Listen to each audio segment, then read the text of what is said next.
इस finally KGF का chapter 2 आ चुका है और लोगों में काफी उत्सुकता है केजीएफ की रियल स्टोरी जानने की। तो इस वीडियो को शुरू से लेकर लास्ट तक आप केजीएफ की रियल स्टोरी और उसके इतिहास के बारे में जानेंगे। केजीएफ का मतलब है कोलार गोल्ड फील्ड्स। कर्नाटक के दक्षिण पूर्व इलाके में कोलार जिला स्थित है। जिला मुख्यालय से 30 किलोमीटर दूर रॉबर्ट्सपेट एक तहसील है। यहीं पर सोने की खदान है। कोलार बेंगलुरु से करीब 100 किलोमीटर की दूरी पर है। कोलार गोल्ड फील्ड दुनिया की दूसरी सबसे गहरी सोने की खदान है।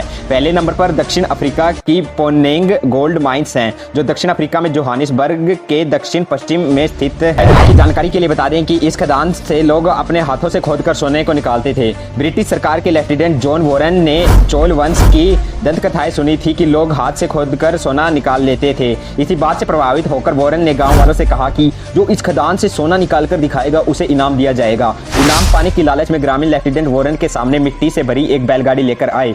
गांव वालों ने वॉरेन के सामने मिट्टी को पानी से धुला तो उसमें सोने के अंश दिखाई दिए। उस समय वॉरेन ने करीब 56 किलो सोना निकलवाया। 1804 से लेकर 1860 तक काफी पड़ताल की गई, लेकिन कुछ खास हाथ नहीं लगा। इस शोध के चलते काफी लोगों को अपनी जान से हाथ धोना पड़ा, जिसके कारण वहां खुदाई पर प्रतिबंध लगा दिया गया। 1871 में कोलार में फिर से रिसर्च शुरू हो गई। न्यूजीलैंड से भारत आए रिटायर्ड ब्रिटिश सैनिक माइकल फिट्जराल्ड लेवली 1804 में एशियाटिक जनरल में छपी एक रिपोर्ट पढ़ने के बाद कोलार गोल्ड फील्ड को लेकर काफी उत्साहित हुए। उसने सोचा कि क्यों ना मैं इसको शुरू करूं। लेवली ने बेंगलुरु में रहने का फैसला लिया। लेवली ने 1871 में बैलगाड़ी से दूर तक का सफर तय किया। सफर के दौरान लेवली ने खनन की जगहों की पहचान की और सोने के भंडार वाली जगहों को खोजने में सफल रहे। लेवली ने 2 साल खोज को पूरा करने के बाद 1873 में मैसूर के महाराज की सरकार से कोलार में खनन करने का लाइसेंस मांगा। 2 फरवरी 1875 में लेवली को खनन करने का लाइसेंस मिला, लेकिन माइकल लेवली के पास उतना पैसा नहीं, तो उसने इन्वेस्टर ढूंढे और खनन का काम जॉन टेलर और सन्स के हाथ में आ गया, जो कि एक बड़ी ब्रिटिश कंपनी थी। ज्यादा समय उसका पैसा जुटाने में और लोगों को काम करने के लिए तैयार करने में गुजरा। आखिरकार केजीएफ में सोना निकलने का काम शुरू हो गया। 1905 में सोने के उत्पादन में भारत का 6ठा स्थान था।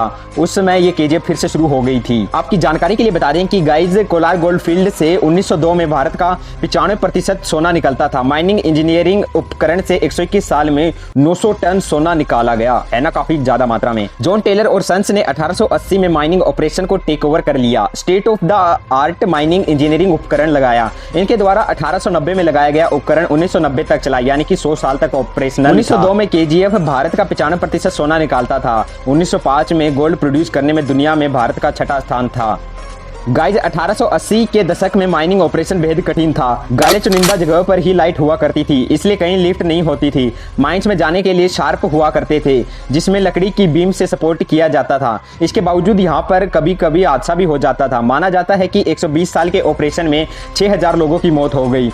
कोलार गोल्ड फील्ड्स में लाइट की कमी को पूरा करने के लिए कोलार से 130 किलोमीटर की दूरी पर कावेरी बिजली केंद्र बनाया गया। वे पावर प्लांट एशिया का दूसरा और भारत का पहला बिजली केंद्र था। बिजली मिलने के बाद ही कोलार गोल्ड फील्ड का काम दोगुना हो गया। इस केंद्र का निर्माण कर्नाटक के मांड्या जिले के शिवन समुद्र में किया गया। सोने की खदान के चलते बेंगलुरु और मैसूर की बजाय केजीएफ को प्राथमिकता मिलने लगी। गाइज आपने सुना होगा कि कोलार को मिनी इंग्लैंड भी कहा जाता है। इसके पीछे का कारण यह है कि कोलार में सोने की खुदाई शुरू होने के बाद यहाँ की सूरत बदल गई। माइनिंग के साथ साथ यहाँ डेवलपमेंट में तब्दीली आई। ब्रिटिश इंजीनियरों, अधिकारियों और दुनिया भर के अन्य लोगों के लिए बंगले, हॉस्पिटल, गोल्फ कोर्स और क्लब बनाए गए। जगह काफी ठंडी थी और यहाँ पर लोग ब्रिटिश अंदाज में घर बनाने लगे। इस निर्माण से केजीएफ मिनी इंग्लैंड जैसा लगने लगा, तभी से लोग इसे मिनी इंग्लैंड कहते हैं। लेकिन जो लोग माइन में काम करते थे उनके लिए हालात इंग्लैंड जैसे नहीं थे। वे कुली लेन में रहते थे, जहां सुविधाएं काफी कम थी।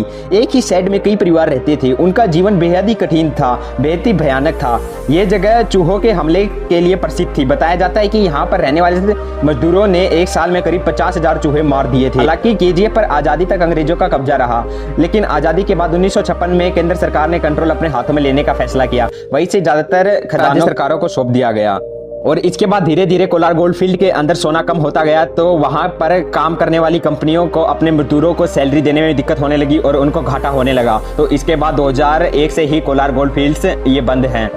तो गाइज ये थी कोलार गोल्ड फील्ड की शुरू से लेकर अंत तक की कहानी। को केजीएफ फिल्म का चैप्टर 2 कैसा लगा कमेंट करके बताएं।